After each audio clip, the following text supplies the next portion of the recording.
After a lifetime of researching the dynamic and enigmatic world of light entertainment, I've decided to ditch my notebook and meet the people who inspire me. What makes them the people they are? How do they feel about the show business landscape in which they find themselves? And in a world where anyone can be a star, is there still a need for performers who have universal appeal? Come with me on a journey of discovery as I get a unique insight into Britain's favourite stars with a little help from my glamorous assistants. Yeah, well, I say glamorous, more like hazardous. And of course, we'll have a bit of fun along the way. Throughout the 80s, the British television nation were hooked on a situation comedy set some 40 years earlier. Allo, Allo, written by sitcom legends David Croft and Jeremy Lloyd, was first broadcasted on the 30th of December 1982 and made overnight stars of cast members Gordon Kay, Carmen Silvera and Vicky Michelle. Mimi Labonq, played by actress Sue Hodge, became a firm favourite through her unashamed pursuit of Kay's Renee. I caught up with Sue Hodge ahead of her one-woman show at London's Museum of Comedy to talk leading men, sitcom and life after Allo Allo. Ladies and gentlemen, Sue Hodge. Okay, so, Sue, Mimi Labonq made her first appearance in the fourth series of the show Allo Allo. How did it feel joining an already successful sitcom? Well, actually, that was really quite nerve-wracking because you are actually joining a ready-made family. So, but it was a wonderful new experience. I mean, in my one-woman show, I actually talk about the first time I went to record my first ever ep with them, and they were such a great family, and they were already confident and well established. But I do remember David Croft, the writer, saying to me, don't worry, love, on the first time if the audience sort of don't warm to you as much as the others, they're well established. But I walked through that door, my first entrance, I suppose, looking somewhat like Frank Spencer in that long trench coat and beret, and the audience just went woof, and I was at home very, very quickly. Written by sitcom legends David Croft and Jeremy Lloyd, Allo Allo was the second offering from this very successful partnership. In your opinion, how did this benefit the show's success? Well, I do think, we all considered ourselves to be so lucky because we think we had two of the finest, best writers. So when I first went to David Croft's house, they had, great expectations for this to go worldwide, which it did. It's actually seen in 95 countries. So, and of course, it was actually a little bit of a spoof from a series that Jan Francis did. Do you remember that? And so it was, as I say, actually a spoof of something else. And I remember Jan Francis saying, because she played the Michelle of the Resistance type character, and I remember her saying, I wasn't sure if I liked this, first of all, a bit of a sort of send-up and whatever. But, of course, what she realised, it was terribly tongue-in-cheek, wasn't it? I know some people say, you wouldn't be allowed to do that today. But, a lot of double entendre, et cetera, et cetera.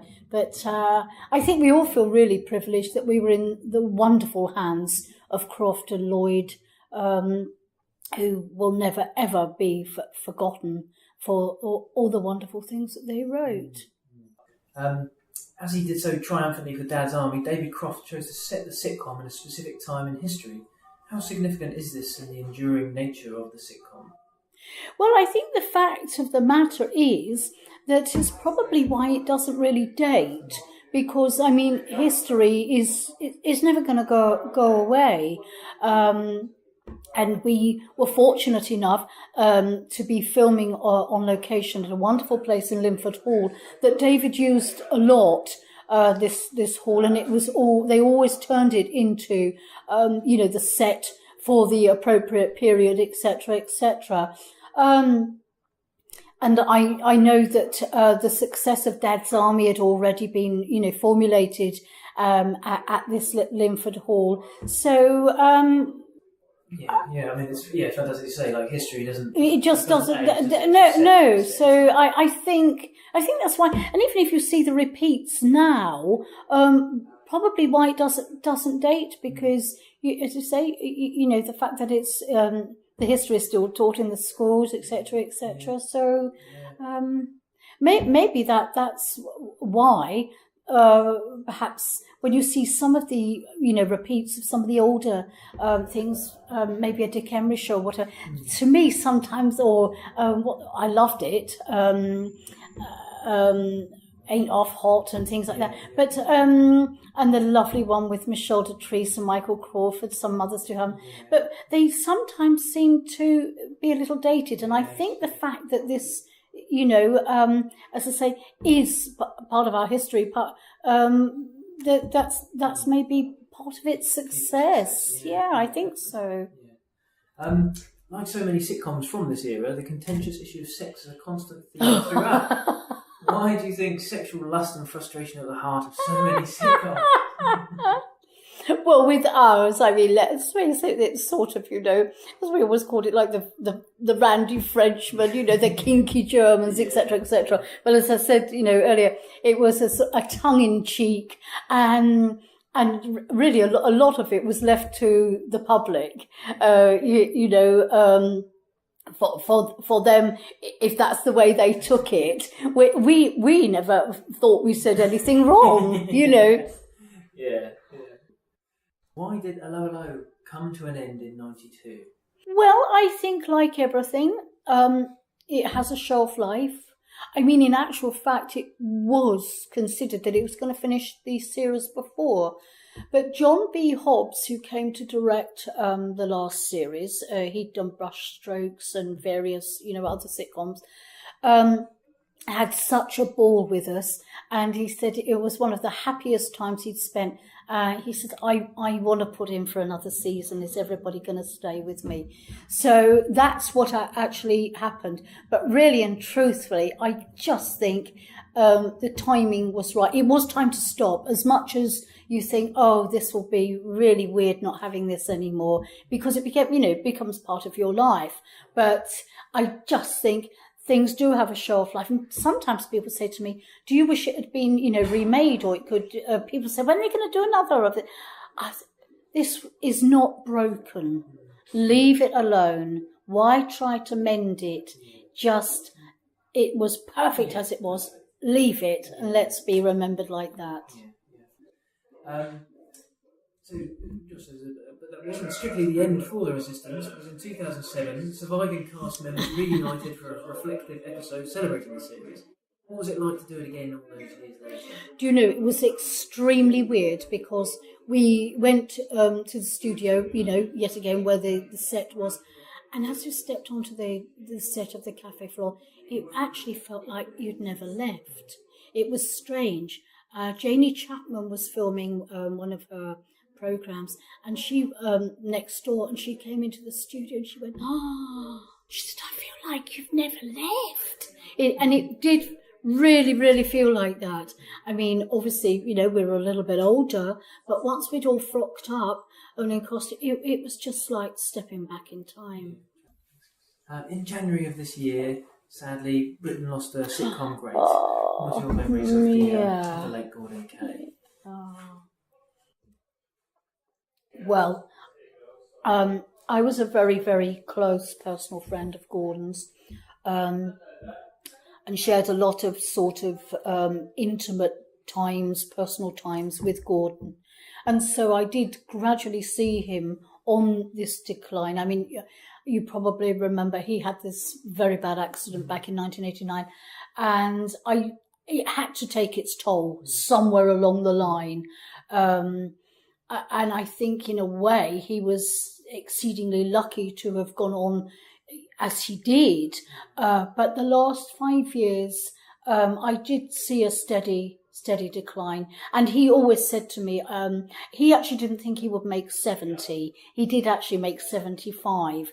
But he always said to me it wouldn't be long. And I can remember a few of our last phone calls, thinking, oh, I can feel you're going.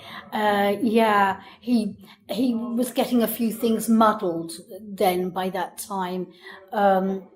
I was going out to do Annie with Sue Pollard in New Zealand. And for some reason, because Sue Pollard had done Peter Pan and Gordon and I had done Peter Pan together, he thought I was going to do Peter Pan. And he was saying, oh, you could give Sue some of the business, that we did. He got a little bit confused. It got muddled for him toward the end. And as devastating as it was, I think it was time for him to let go and be released. Yeah, fondly remembered. Yes. So we're here at the Museum of Comedy, where you're just about to take the stage for your one-woman show, Allo, Allo again. What can we expect? And we understand that you're touring the show next year. I am. What you can expect as well today is the launch of the book, Mimi's Memoirs, Allo, Allo, which is another reason for being here at the Museum of Comedy. But what you can expect, if nothing else, is fun, frivolity, music, a couple of songs that I've written for it, including Mimi, the Toast of Paris, and an Allo, Allo can that mentions every cast member at the end. So it's a lovely fun. It's Grandma's Parlour, as I call it. Come into the parlour, sit down and enjoy a good chat and reminisce and go back to a wonderful, wonderful series called Allo, Allo. So looking back at your career, what's your proudest achievement? Proudest achievement? Gosh. I think probably always to get to the curtain call. Whatever I do, I'm always so highly relieved, So, as I will be today. I know I'm amongst friends and lovely people, but you always think, as the curtain comes down, phew, made it, So, always proud of everything I do. And just finally, so we can let you go, what's next for Sue Hodge?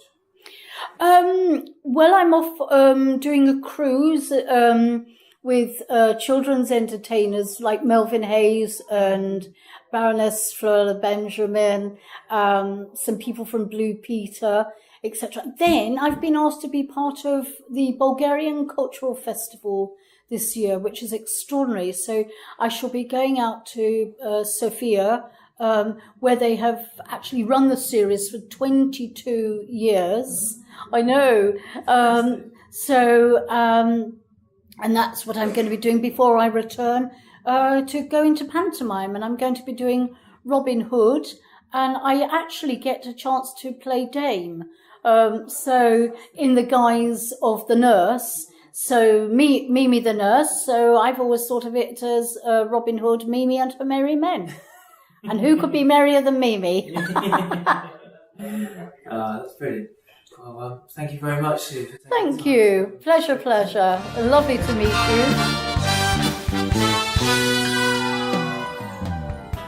Thank you very much to our guest for being the subject of another Beyond the Title interview. If you like this, why not browse the website and see if there's anything else that takes your fancy. Don't forget to like our Facebook page to receive updates on forthcoming interviews and to see more information about me and what I do. Thanks again, and hopefully see you next time for another Beyond the Title interview.